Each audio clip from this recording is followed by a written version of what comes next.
Welcome to the Nova Hub Updates, where we bring you the latest on the stories shaping our world. Tonight, we're diving into a trade war with global consequences, one that's sending shockwaves through international markets and affecting millions of lives.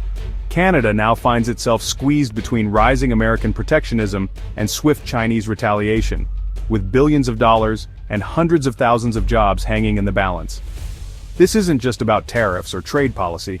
It's about prairie farmers whose livelihoods are suddenly at risk, facing uncertainty with every passing day, and Ontario auto workers who now face an unpredictable future as factories brace for the impact of new trade barriers. Canada's bold move to protect its auto industry has triggered a fierce response, putting its agricultural powerhouse, canola, directly in the crosshairs of global trade tensions. One bold policy decision has set off a chain reaction, drawing the attention of governments, investors, and citizens around the world. The question on everyone's mind: did Canada sacrifice its world-leading agricultural sector in pursuit of an electric vehicle dream? Or is there a path forward that protects both? We'll break down the numbers, the politics, and the very real human cost. Families, workers, and entire communities are feeling the pressure. The fallout is just beginning, and the decisions made in the coming weeks could define Canada's economy, its industries, and its people for an entire generation. So let's get to the heart of the matter. A trade dispute that began with electric cars but now threatens a $43 billion canola industry and the future of Canadian prosperity. The crisis began when Canada imposed a 100% tariff on Chinese-made electric vehicles following the US lead. The goal: protect Canada's auto industry and encourage a homegrown EV sector. Beijing responded instantly, slapping a 76% tariff on all Canadian canola, a calculated strike at a cornerstone of Canada's economy. China buys over 2/3 of Canada's canola exports. Overnight, that market vanished. The impact was immediate. Canola exports plummeted by over $1 billion in weeks, devastating prairie communities. Farmers faced financial ruin as their biggest market disappeared. This tit-for-tat highlights a new era in global trade, where economic penalties are wielded as weapons. Canada's attempt to shield its auto sector was seen by China as economic aggression. The result: a trade war where innocent industries and workers become collateral damage. The canola fields of Canada are now the front lines in a global conflict over manufacturing's future. To truly grasp the scale of this crisis, you have to look closely at the numbers and what they mean for Canadians from coast to coast. The economic stakes are enormous, and the choices being made now will shape the country's future for years to come. Canola is a $43 billion industry, supporting 200,000 jobs, a pillar of the prairie economy, and a global success story. It's not just about farming, it's about entire communities, export markets, and Canada's reputation as a reliable supplier. From rural towns to international trade, canola's impact is felt everywhere. In contrast, Canada's auto sector contributes $19 billion and employs 125,000 people. It's a vital industry, but one that relies heavily on U.S. integration, cross-border supply chains, and significant government support to stay competitive. The auto industry's challenges are mounting as global competition intensifies and technology shifts. The government's decision to prioritize protecting autos at the expense of canola has sparked fierce debate in Parliament and across the country. Many are questioning whether this is the right move for Canada's long-term prosperity. Why risk a thriving agricultural giant for a smaller, struggling industry? The livelihoods of thousands hang in the balance, and the uncertainty is taking a toll on both farmers and factory workers. The answer lies in politics, and a risky bet on green technology. Ottawa is banking on electric vehicles and clean tech to transform the auto sector, hoping to secure Canada's place in the new economy. The auto sector's political clout in Ontario and Quebec is powerful, and Ottawa has staked its reputation on building an EV supply chain. Billions in subsidies and incentives are being poured into the industry, with hopes of attracting global investment and creating future jobs. But for prairie farmers, these calculations offer little comfort. They see their livelihoods threatened, with few guarantees that new markets or support will materialize in time. Canada is a world leader in canola, dominating global exports. Its auto sector, by comparison, is a minor player on the international stage, facing stiff competition from much larger markets. Critics say Ottawa is sacrificing a proven champion to save a contender, risking long-term damage to Canada's agricultural backbone for a political gamble. The fallout is real, and the pain is being felt across the country. From grocery stores to rural communities, the consequences of these decisions are touching the lives of everyday Canadians. As the crisis deepened, another wildcard emerged: Donald Trump. In early 2025, Trump dismissed Canadian trade, threatening to reopen the Canada-US-Mexico Agreement, CUSMA.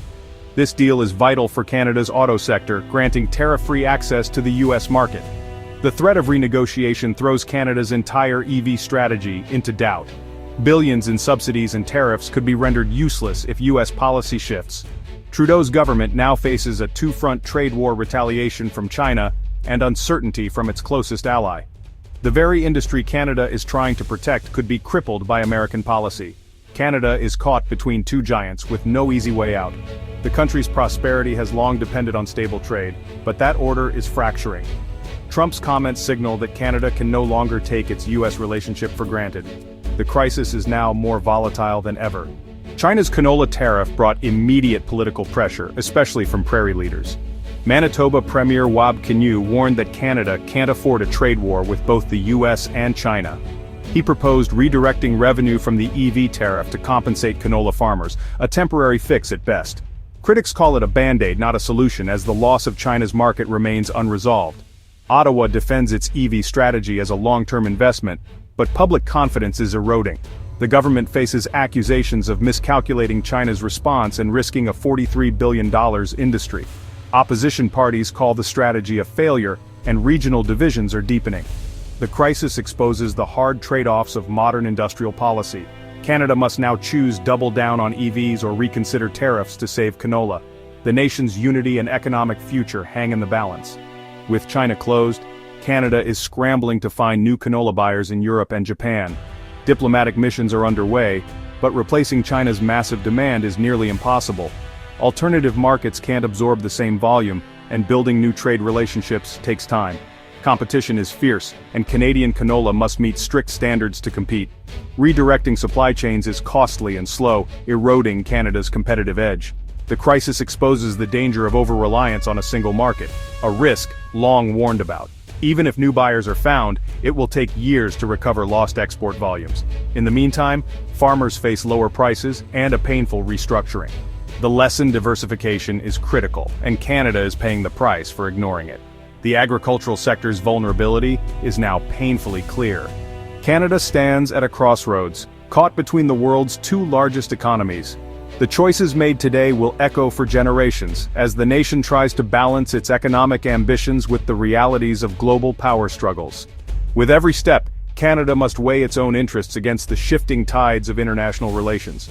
The attempt to build a domestic EV industry has backfired, putting the canola sector in jeopardy. What was meant to be a leap toward a greener future has instead triggered a cascade of unintended consequences, threatening the livelihoods of thousands of Canadian farmers and workers. Critics say Ottawa sacrificed a proven industry for an uncertain EV future, vulnerable to US policy shifts. The debate has grown heated, with many questioning whether the government underestimated the risks of alienating key trading partners. The canola crisis shows Canada can't have it both ways. Every move risks retaliation from one superpower or the other. As trade tensions escalate, the country finds itself squeezed by the demands and expectations of both the US and China, with little room to maneuver. Redirecting tariff revenue and seeking new markets offer only partial relief. These measures may soften the blow, but they cannot fully compensate for the loss of established trade relationships or the uncertainty now facing Canadian exporters. The fundamental strategic dilemma remains unresolved. Canada's leaders are left grappling with tough questions about the nation's long-term direction and its ability to adapt in a rapidly changing world. Canada may have to choose: abandon EV ambitions to appease China, or stick with its current path and weather the storm.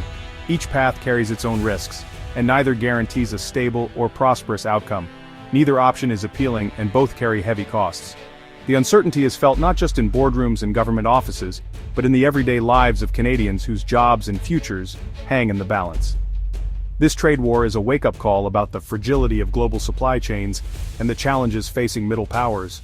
It's a stark reminder that economic security can be upended overnight by forces beyond any one nation's control. The decisions made now will shape Canada's economic future and its place in the world. As the country navigates these turbulent waters, its resilience and adaptability will be put to the ultimate test. For the Nova Hub updates, I'm Anderson Cooper. Stay informed, stay engaged.